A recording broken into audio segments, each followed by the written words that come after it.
Our next speaker is Scott Zucker from Family Dollar.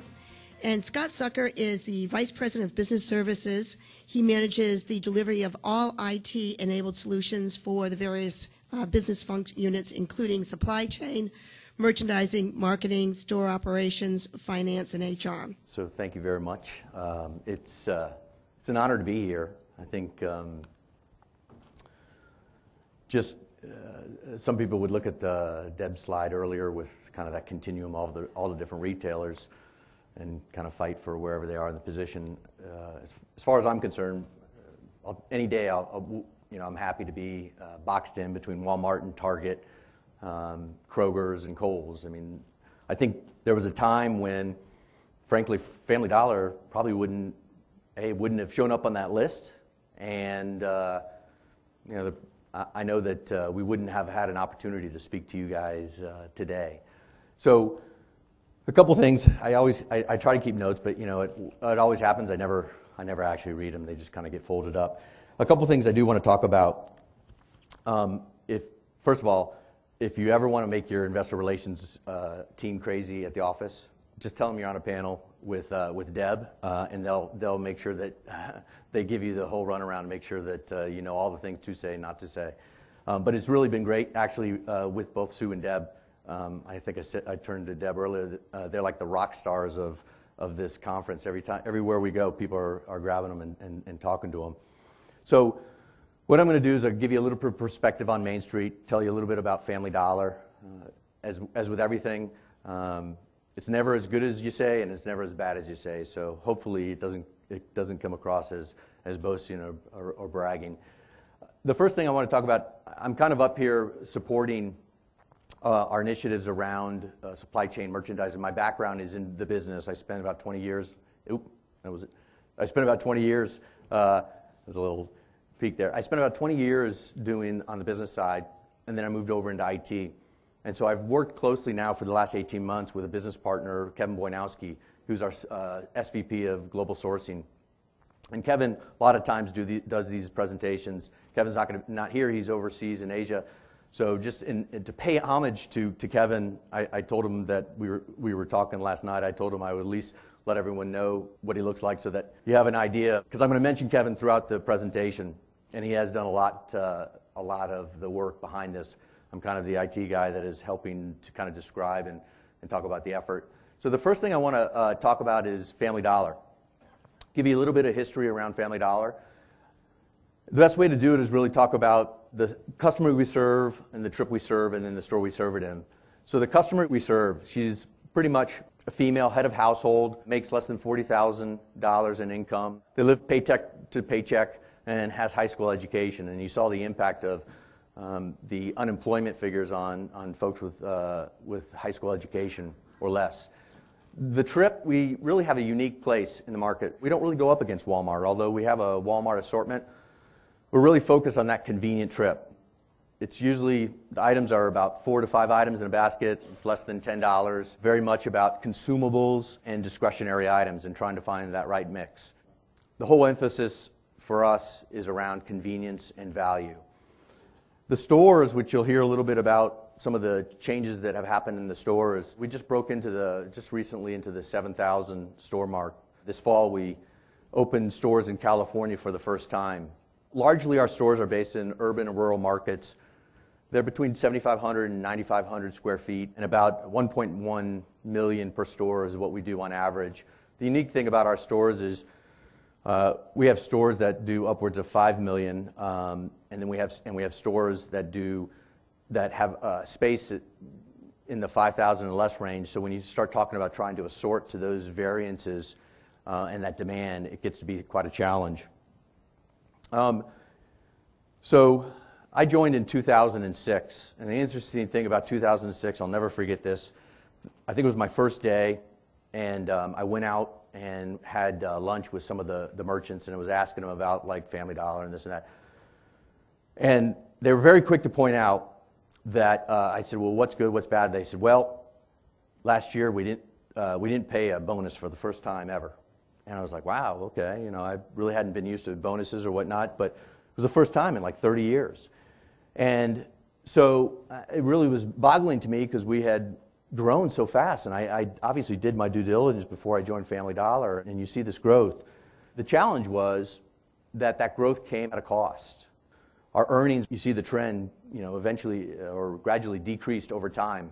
In essence, what happened is we grew so fast that we really outgrew our infrastructure and our stores. The capital investment that we were making to open up new stores was being put there versus going back and actually renovating older stores. So our stores became outdated, not only in their look and feel, but also in their location.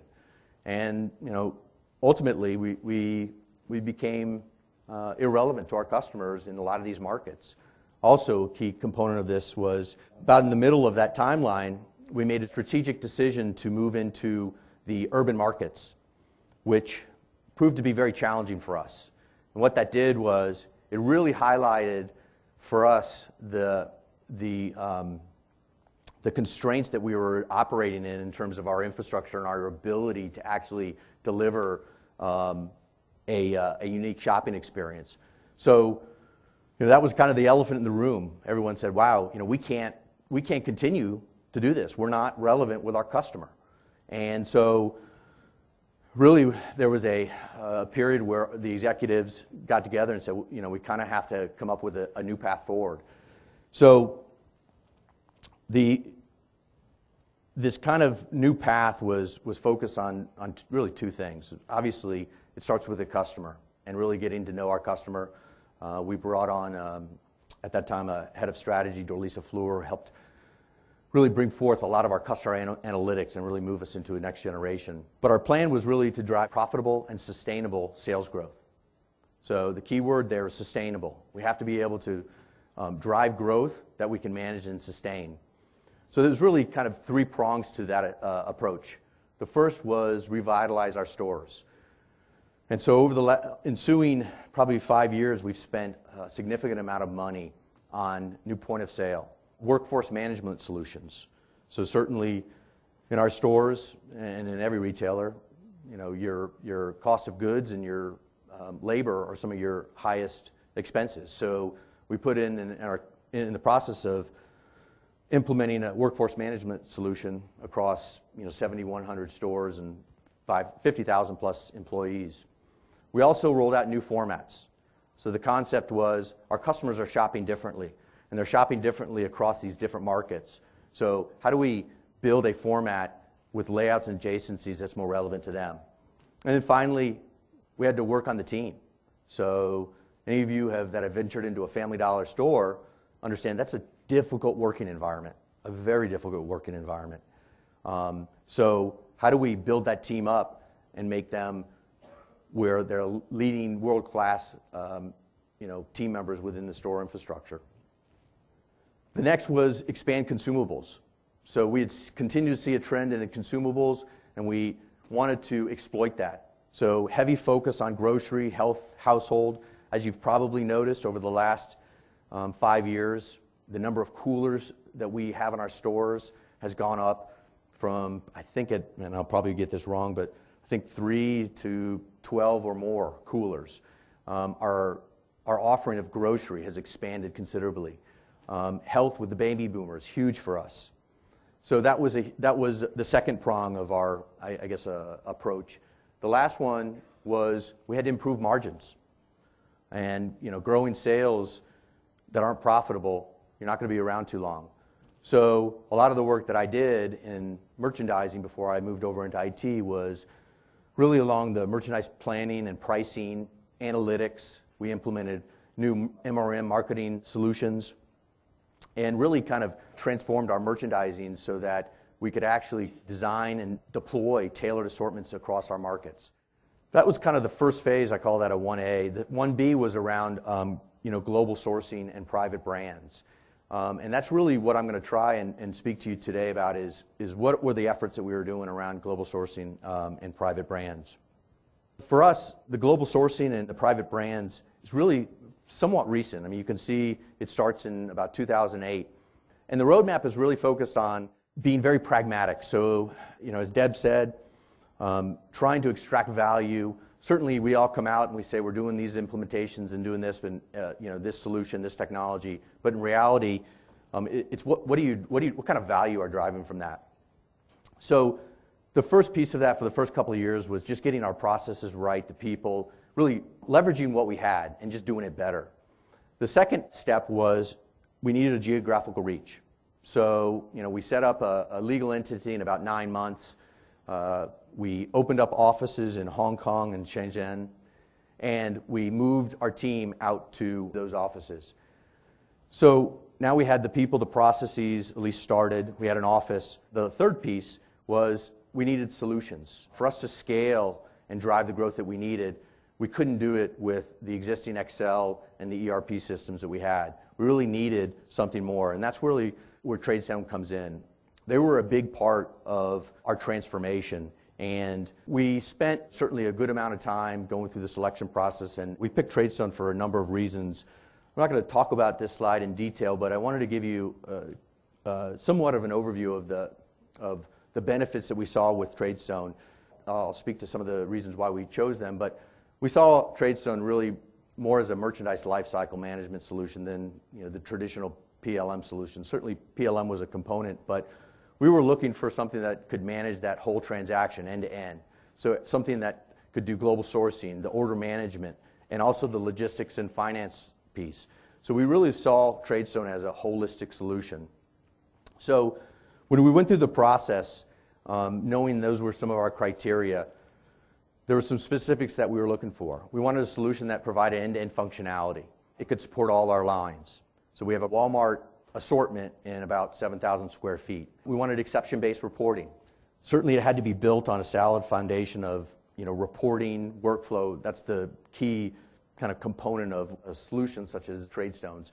And then the other piece of it, which I would say is actually as important, having done a lot of implementations, the partner is so critical to that decision process. And what I found is younger organizations that are hungry and are growing, they are better partners. And the one nice thing about TradeStone and Sue's background is it's only retail. That's who we were dealing with. A lot of these other solution providers, they were doing PLM solutions for automobiles and others. TradeStone was really focused on retail. So we started the implementation, and this is kind of typically what happens in these implementations. You have misalignment between IT or the vendor or the business. And usually, depending on whatever implementation, it can vary. I think we each all play one of those roles. But the implementation with TradeStone was outstanding. Just to give you an idea, just talk about some of the key aspects of that implementation. From a timing standpoint, we really focused around trying to roll out TradeStone to the businesses in their normal life cycle. The key component of that is to try and drive value, incremental value without, as Deb said, we didn't want this long drawn-out implementation. The next, from our approach, we did not want to have a very sophisticated, we were focused on a timeline. We knew the offices were opening up, and so our focus was how do we sync our processes with the business and just focus on meaningful differences. We don't want to try and customize everything. Users. One thing we did a little bit differently is the solution stayed on the desktop of the sourcing group. It did not go out to the merchandising area.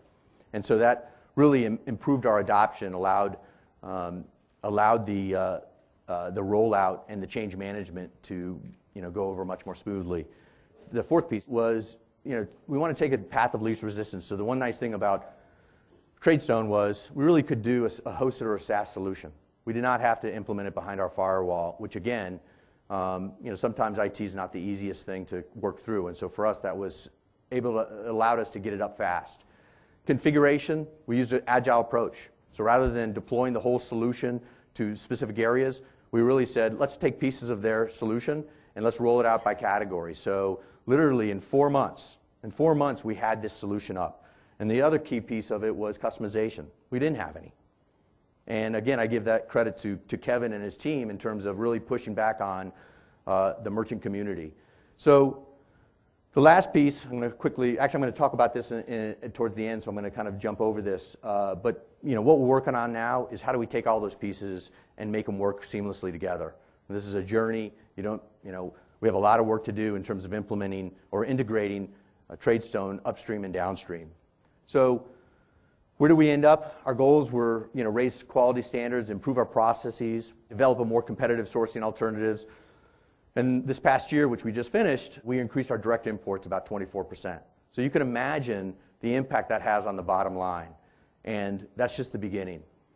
The next thing I want to talk to a little bit about is private brands, because that's the other piece of it that is really enabled through global sourcing and through TradeStone.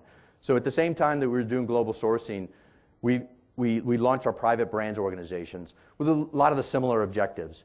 And you could see here actually is our national brand equivalent, which is really our family brand, Family Gourmet, Family Pet, Family Dollar, Family Wellness. We're actually very excited. We had the opportunity to present to Obama. We were explaining to him that our Family Wellness label was going to allow them to reduce healthcare costs by about 30%. That's actually our SVP for merchandising over there, John Scanlon. I don't think he'd approve necessarily of me sharing this with you all today. So again, private brands roadmap. I'm going to kind of go through this fast because it's a very similar roadmap to the global sourcing, which is foundation, get the people, get the processes up, start to launch and focus on brands. So focus on our national brand equivalent. So the whole idea of a brand architecture, really designing that before you start jumping into ventures with MMI, et cetera. We scaled that up, obviously, working with not only TradeStone, but with our MRM solution to allow us to roll out new brands much more quickly. And then lastly, kind of drive performance and a lot of what Deb touched on, which is analytics. How do we drive better information, better insight, and move the whole MLM process earlier into that transaction? So give you a little bit of flavor. This happens to be our children's private label offering.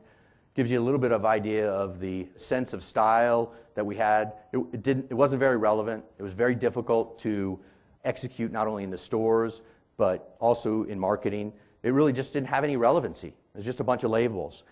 And so as part of this effort, we decided to, we really needed to take these labels and build a cross-category label. So we took the Kidgets idea and broke that out. And this is really one of our more successful launches. It's the Kidgets brand, and it has been incredibly successful and well received by not only the store associates, because it's been easier, but also our customers. To give you a little bit of a flavor, this gives you, just on the diaper side, you can see the difference where the pre-Kidgets and post-Kidgets, the impact that it has had on our private brands. So we've, double-digit sales growth, and not only that, but our value perception of that category, had increased during that period of time. We just finished up the fiscal year. You can see our private brands penetration, about a quarter of our total sales are now done in our private brands. In consumables, it's about 16%. Huge increases over the prior year. Ultimately, consumables is a big category for us, a big focus of ours. We're going to spend a lot of energies in terms of looking at the brands in that area, that arena. I looked at an important report yesterday, I got it from Nielsen, and it showed the impact of store brands. And what you see is before the recession, there was this line, probably I want to say in the 19-20% penetration. And then after the recession, it goes up to 20, 22, 23, it's somewhere in that range, and it's sustaining that. So the new normal on store brands is it's much more impactful. It's having a bigger influence on customers and their buying patterns. So kind of in summary, I know it's hard to talk to you about six years of history in about 15, 20 minutes, but what we've put in place has had an impact. Our strategies are certainly paying off. Not only are we driving sales, comp store sales, but we're earning more money. And there's no silver bullet. All of these things have to work in concert. And it's the challenge is trying to decide where do you want to invest. When you have limited capital, which investments are going to pay off? And I do think that Deb's kind of overview of how to think of it from a CIO is a great standpoint. You've got to drive value from your investments. So the landscape's changing. I think we've all experienced that. The new norm is conspicuous consumption, savings. Certainly at some point, the headwinds of credit and housing, all those will probably dissipate, but it will be a while. But we're really operating in a different environment. Family Dollar is poised to do well. When I joined them, I did not know what all was going to come, but being in the value sector is certainly the area to be in. As I thought about how to describe this slide and the landscape, obviously you can talk about it literally or figuratively. I had bought my wife an iPad for Christmas. She's only used it about 2 minutes. I've used it probably about like a day's worth. So I was sitting in bed, I was flipping through one of the new apps, and they were showing pictures of the day, and they showed this picture. And I knew I had this presentation, and it just kind of floored me because I think it gives you a flavor of if you can see, we talk about change and how fast technology is moving, right? But it's hard to really put that into perspective. To me, this is probably the best way to put it in perspective is to show the impact that not only technology has had, but the flattening of, you know, the globalization and flattening of the world, to use Thomas Friedman's term. And here's again. Now you got to pay careful attention. All right. So this is Shanghai back in 1980. All right. So get a mental picture of that. 1980. This is Shanghai a couple years ago. So if that isn't a difference of where we're headed, and you know the impact that TradeStone will play. I mean, obviously most of us are working with suppliers overseas. You know, TradeStone is well positioned to help us. They certainly have helped us. We expect to be close partners with them going forward. But big changes ahead. So thank you very much. I appreciate it. What do you see next? We've bought a lot of technology, and I probably only put about a tenth of what we've acquired over the last 4 to 5 years. We really need to drive value from those things. So how do we take TradeStone and really expand its reach? So we have a great solution, kind of manage the merchandise life cycle. What we really need to do is really take it upstream. So I was reading last night, you know, Gartner predicted that by, I think, 2013, the top 5 MLM solutions are going to integrate social data into their workflow, into the life cycle. So how do you move it up and be closer to the customer? And then how do you get even closer into the manufacturers? So for us, it's really integrating, you know, the TradeStone solution with those upstream solutions, marketing, social media, the merchandising solutions. I mean, today, for you to drive really leading comps, etc., it all comes down to execution. And you can have all the solutions you want, but if you don't have, you know, the adoption, if you don't have the CEO and the CIO and all the top executives demanding that those solutions get adopted and drive value, and that those benefits are somehow built into the P&L or the income statement, you're not going to be successful. So for us, it's really continue to partner with you guys on bamboo rows and taking that and integrating that into our solution. So there's a lot of opportunity there. I mean, more opportunity. We got 5 years worth of opportunity if we didn't buy a single solution.